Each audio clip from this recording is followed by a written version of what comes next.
Você está ouvindo Fala Gringo, o seu podcast de português e cultura brasileira. Você pode acompanhar esse episódio com a transcrição completa. Acesse falagringopodcast.com e saiba mais.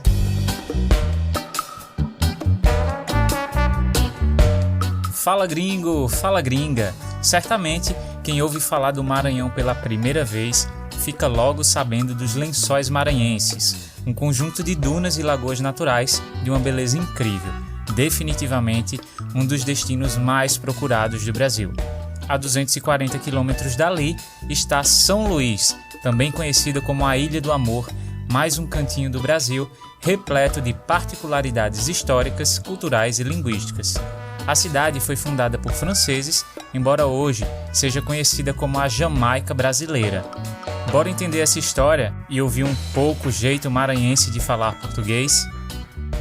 Esse episódio tem o apoio de Serge, Catherine, Connor, Peter, Javier, Caroline, Melissa, Aaron, Tillman, Led e Jeffrey. Para ser um dos apoiadores, acesse falagringopodcast.com. Lá você encontra o link da lojinha do Fala Gringo. Você pode tanto apoiar esta quarta temporada que está em andamento, quanto comprar as transcrições das temporadas anteriores. Então você receberá um PDF direto no seu e-mail com páginas e mais páginas de transcrições e conteúdos, listas de vocabulário e links extras para você aprofundar as pesquisas, praticar mais o português e descobrir ainda mais o Brasil.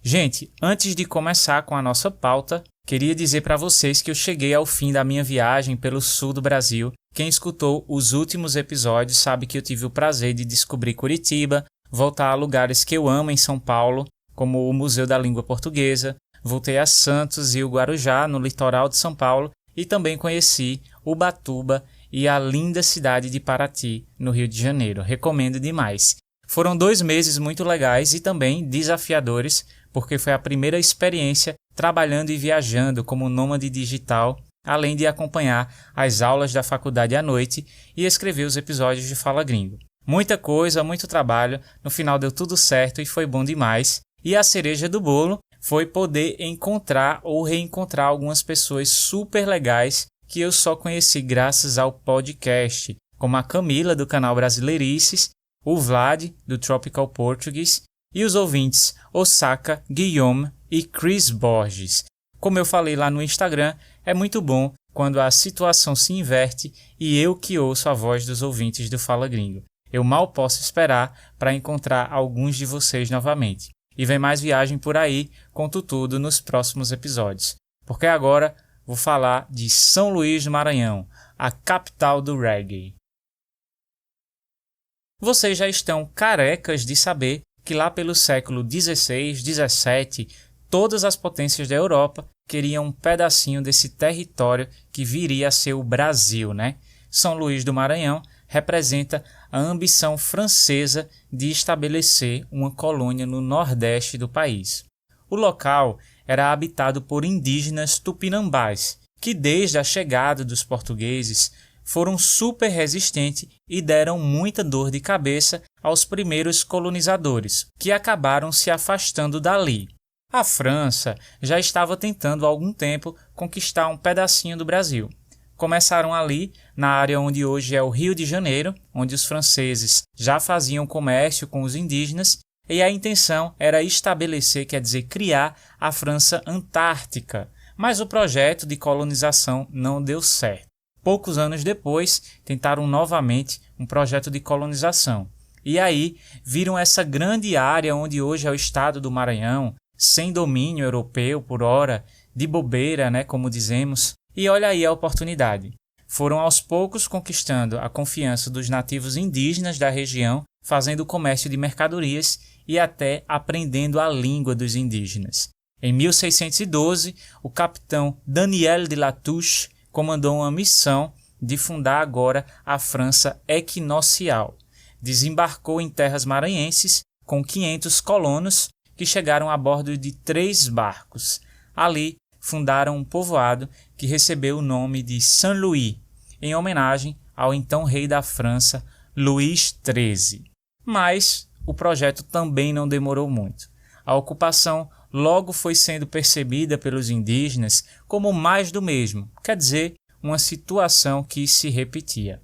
Os tupinambás chegaram à conclusão de que, tal como os portugueses, ou seja, assim como os portugueses, os franceses cada dia mais se apoderavam da terra, desrespeitavam a sua cultura e escravizavam o seu povo.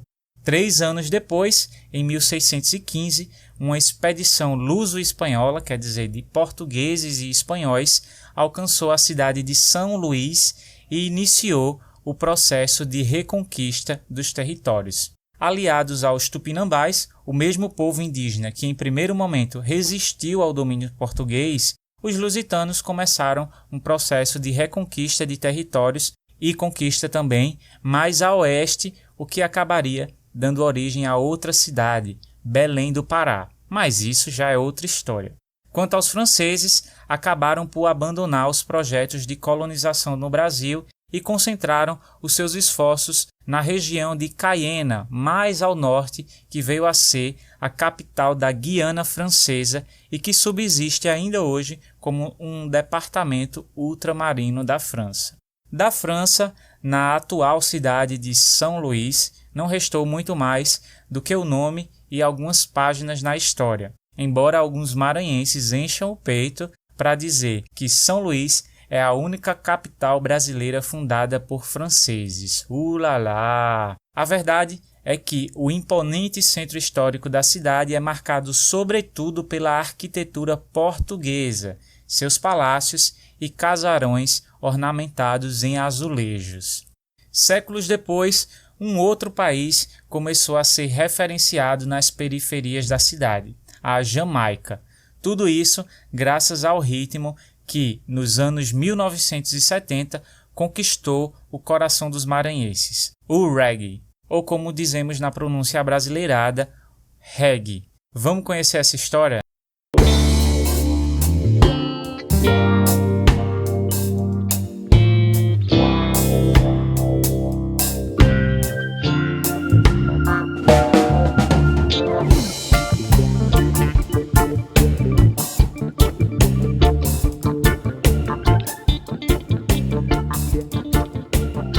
Só o fato de uma cidade brasileira se dar o título de Jamaica brasileira já é uma curiosidade, porque na maioria das vezes a referência é sempre europeia. Tem canais? Veneza brasileira. Faz frio e é montanhosa? Suíça brasileira. Até a própria cidade de São Luís, em algum momento, já quis emplacar o título de Atenas brasileira. Mas é no Caribe, mais especificamente na Jamaica, que São Luís encontra a sua alma gêmea, ou simplesmente a sua alma, já que o reggae no Maranhão, para muita gente, é muito mais que um ritmo popular, mas um estilo de vida. O ritmo é tão importante para o maranhense que há 10 anos, em 2012, a Prefeitura criou uma lei que instituiu o Dia Municipal do Regueiro, em 5 de setembro. O estado também é o único lugar do mundo fora da Jamaica em que se pode encontrar um museu exclusivamente dedicado ao ritmo. O reggae maranhense é repleto de particularidades. Repleto quer dizer cheio. Cheio de particularidades, como por exemplo as radiolas, que é o nome dado para as montanhas de caixas de som semelhantes aos sound systems jamaicanos. Lá no Maranhão, o estilo se propagou inicialmente com base no apelo do seu som, descolado da cultura Rastafari e do contexto social jamaicano. Enquanto em Kingston se dançava mostrando a força, em São Luís o reggae inspirou uma dança de casais mais lenta e sensual, o estilo agarradinho, uma invenção local, porque brasileiro gosta de um chamego, né?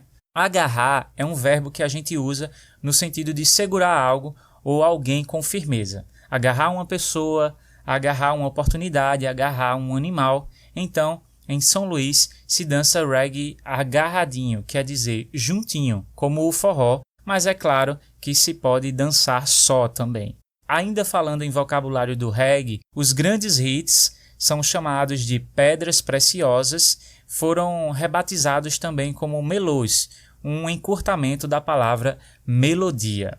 Agora, a pergunta que todo mundo se faz: já que em toda a região Nordeste tem uma grande tradição com o forró, porque o Maranhão foi conquistado pelo reggae, um ritmo que, além de estrangeiro, não tinha tanta adesão em todo o território nacional. Bom, há várias teorias sobre como o reggae chegou até o Maranhão, mas duas são bem populares e, na minha opinião, também bem romantizadas. Não que isso seja ruim, na falta de uma comprovação científica, nada melhor do que uma boa história, né? A primeira versão diz que na década de 1970 o ritmo chegava ao Maranhão através de ondas de rádio caribenhas, que além do reggae trazia ritmos como o zouk e o calypso, que foi reinventado em Belém do Pará e hoje é um dos ritmos mais tradicionais do estado. Aqui no Fala Gringo você pode ouvir um programa sobre o Pará e o dialeto paraense, tá muito legal, vale a pena conferir. Mas voltando a falar do Maranhão, outra teoria é que os marinheiros que desembarcavam no porto de São Luís utilizavam os discos de reggae como moeda de troca, trocavam por bebidas, alojamento e até mesmo para o lazer individual, leia-se serviços de prostituição. Em sua tese de doutorado, o historiador Kevin Pourage afirma que os discos de reggae tinham status de raridade porque eram difíceis de ser encontrados, o que ajudou a alavancar os promotores de festas no final da década de 70 e que podiam vender aquele som como um produto exclusivo. Foi nesse contexto que se formou a chamada massa regueira, o imenso público de reggae difundido pela periferia de São Luís. A partir da década de 1980, programas de rádio e televisão dedicados ao reggae já ajudavam a difundir o ritmo, ou seja, tornar o ritmo popular. Na década de 1990, eram mais de 80 salões e clubes de reggae pela cidade de São Luís. Mas para Ademar Danilo, que é curador do Museu do Reggae em São Luís, a explicação de como o ritmo chegou é um mistério e que, na opinião dele, não precisa de resposta. Ele diz que cultura não é matemática, não precisa ser exato, e esse supremo mistério também faz parte da cultura do reggae em São Luís. Bom, gente, o reggae no Maranhão sempre esteve atrelado ao movimento de negritude no estado e também às classes mais populares. E nesse contexto, vale salientar, quer dizer, vale reforçar que o Maranhão é o estado mais pobre do Brasil, certo? Agora, assim como o samba do Rio de Janeiro, no início o reggae foi bastante estigmatizado pela mídia e a classe política. Estigmatizar quer dizer condenar, taxar ou julgar de forma negativa. Aliás, nem só o poder público estigmatizou o reggae, mas também os defensores de outros ritmos tradicionais do Maranhão, como o Bumba Meu Boi e o Tambor de Crioula, duas manifestações folclóricas muito importantes no estado. Mas aí o tempo foi passando, todo mundo foi percebendo que o reggae no Maranhão veio mesmo para ficar e hoje já são mais de 50 anos do ritmo no estado, movimentando as festas, o turismo e principalmente o corpo dos maranhenses. Tá curtindo esse episódio? Deixa um review de 5 estrelas para o Fala Gringo no Spotify ou Apple Podcasts. Eu gostaria muito de saber o que você está achando dos programas. Olha que comentário legal eu recebi do usuário ou usuária LS Rio no Apple Podcasts. Sou um estudante de longa data do português nos Estados Unidos. Esse é o podcast brasileiro favorito, tanto para melhorar meu português, quanto para aprender sobre história e sociologia desse país complicado e lindo. Lene adota uma atitude, abre aspas, progressista, revigorante em relação aos tópicos que a maioria dos brasileiros evita, escravidão, desigualdade, colonialismos, entre outros, mas de maneira amigável e não polêmica. Sua humildade e amor por seu país, apesar dos problemas, são evidentes. Estou ansioso por cada episódio. Sabe, nem eu poderia descrever o Fala Gringo tão bem. Muito obrigado por esse review. Vou usar agora, a partir disso, esse texto. E se você quiser deixar o seu review, é sempre bem-vindo, claro, para ajudar outras pessoas do seu país a descobrirem o Fala Gringo. Eu tenho certeza que tem mais ouvintes aí procurando um podcast para nível intermediário e precisam de uma ajudinha do seu review e do algoritmo para descobrirem o Fala Gringo, tá bom? Bom, gente, para fechar o nosso passeio pelo estado do Maranhão hoje, eu trouxe algumas curiosidades que fazem parte da cultura popular. Assim, a gente descobre um pouco mais esse estado. Não tem como falar do Maranhão sem citar o Bumba Meu Boi, ou como também é conhecido, Boi Bumbá. Eu até já fiz isso no bloco anterior. Mas vamos ver um pouco mais. O Bumba Meu Boi é uma dança folclórica que reúne personagens humanos e animais fantásticos e que narra a história da morte e ressurreição de um boi.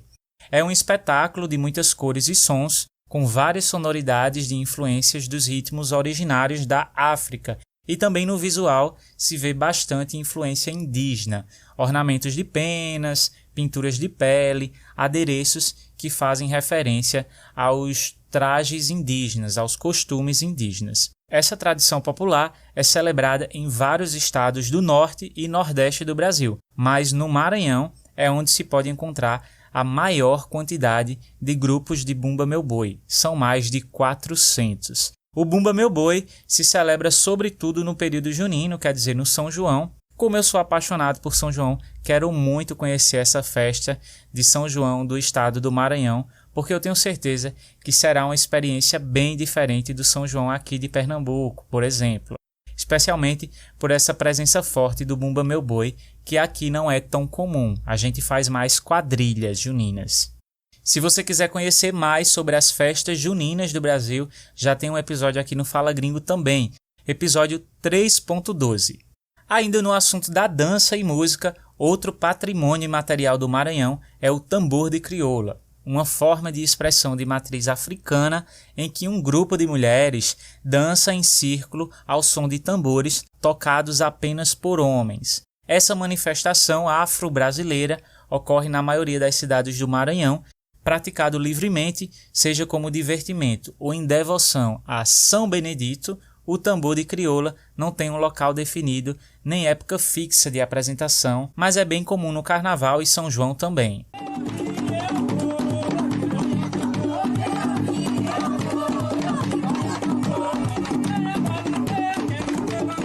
O tambor de crioula ficou proibido por muitos anos, se limitando apenas em povoados quilombolas. A partir dos anos 70, passou a ser considerado uma manifestação cultural, tendo liberdade para ser tocado em vários lugares.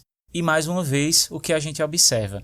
A música que vem da periferia ou da cultura africana sofrendo impedimentos e discriminação, né? Já citei o samba, que sofreu com isso, o reggae, ritmos tradicionais, como o samba de crioula, coco e maracatu, também passaram por essa mesma situação. Talvez o ritmo mais recente que passou por esse processo aqui foi o funk brasileiro, né? Um ritmo que vem das favelas. Para fechar esse bloco, com curiosidades maranhenses, tem outra coisa que é a cara do estado. Ou melhor, como diz o slogan do produto, é o sabor de viver o Maranhão. Estou falando do Guaraná Jesus, um refrigerante de cor rosa, super tradicional na região. O nome Jesus é uma referência ao seu criador, Jesus Norberto Gomes, que idealizou a bebida em 1927. O produto, que até então só era consumido no Maranhão e estados vizinhos, ganhou todo o Brasil após, em 2016, a empresa Guaraná Jesus ser adquirida pela senhora toda-poderosa Coca-Cola Company. Então, se algum dia, em qualquer lugar do Brasil, você encontrar o Jesus nas prateleiras, não é um milagre, é só o capitalismo mesmo, tá bom? Pode comprar para experimentar e viver o sabor do Maranhão você também. Bora ver as expressões usadas no episódio de hoje? Hoje eu usei algumas expressões bem informais. A primeira delas, logo no comecinho do episódio, careca de saber. Estar careca de saber é quando uma informação já foi repetida inúmeras vezes e não apresenta nenhuma novidade. Por exemplo, se você ouve o Fala Gringo há muito tempo, já está careca de saber que eu tenho uma playlist no Spotify chamada Rádio Fala Gringo. Lá eu sempre atualizo com músicas brasileiras que eu gosto ou que eu acabei de descobrir. E por falar nisso, aproveito que o episódio de hoje falou um pouco sobre o reggae para dizer que coloquei algumas músicas de bandas de reggae brasileiras lá, ou de artistas que têm alguma influência do ritmo. Depois que terminar o episódio, corre lá para ouvir. Rádio Fala Gringo, tá bom? Também usei a expressão a cereja do bolo. Imagine se você faz um bolo. E aí é só um bolo comum. Se você coloca uma cereja em cima, já faz desse bolo um bolo mais especial, um bolo decorado. E o sentido dessa expressão idiomática é exatamente isso. A cereja do bolo é quando a gente faz alguma coisa para deixar algo especial ou quando uma situação se torna especial. Por isso que eu disse que foi muito bom viajar e que a cereja do bolo foi poder encontrar alguns colegas do projeto e alguns ouvintes também. Então foi esse detalhe que deixou ainda mais especial a experiência. Também usei a expressão encher o peito. Encher o peito a gente usa no sentido de sentir orgulho. Falar de peito cheio é quando você fala com orgulho sobre algo. Eu disse que alguns maranhenses enchem o peito para dizer que a capital, São Luís, é a única cidade fundada por franceses. Então, eles falam isso com orgulho, falam isso de peito cheio, de peito inflado, certo? Por fim, a expressão dar dor de cabeça, que significa causar preocupação, prejuízo ou raiva em alguém. Por exemplo, eu poderia dizer que comprei um carro velho que só me dá dor de cabeça. Não é o sentido literal de ter dores na cabeça, mas pode ser também. Mas é que, por exemplo, esse carro pode me fazer gastar muito com manutenção, parar na rua no meio do nada, esse tipo de coisa que dá dor de cabeça, que gera transtorno, tá bom?